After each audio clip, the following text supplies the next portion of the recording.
So I just got done watching episode 10 of 2B Hero X, and honestly, I think I've been a lot higher on these recent episodes of 2B Hero X than a lot of people have been. While I don't think Lucky Cyan's story is the peak of 2B Hero X, I do still think that there's a lot to enjoy here. One of which being the 2D animation style really popping off in some of the action scenes. And while I don't think it's as dynamic as the 3D art style was, I really love the vibrancy of the colors and honestly just the general style that they're going for.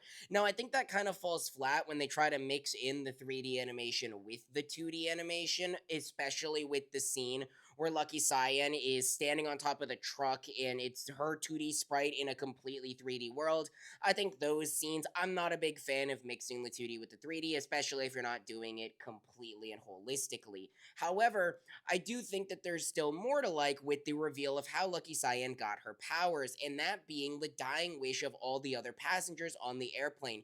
And there was a lot of mystery built up with this whole arc with how the airplane crash happened. And now we didn't get an answer as to how the airplane crash happened. I think it might have just been an accident, but we do find out that the dying wish of the passengers was for this baby to survive because a lot of people had children, grandchildren that they're never going to be able to see again. But if this child survives with how much life they have left, it would be a blessing. And that was what everyone believed. And that's what led Lucky Cyan to be so lucky. Because that's one of the coolest parts about this world is anyone can have any power based on what people believe in them, what people trust them to have.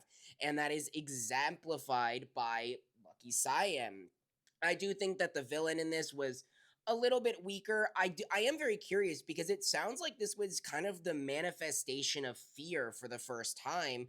Obviously, we know this takes place before Nice's story, or at least this takes place while the real Nice is still alive and before the Nice that we follow in the first four episodes. But I am very curious to see how this whole plays out with what seems to be a very mysterious organization going on with this fear that was teased in those earlier episodes.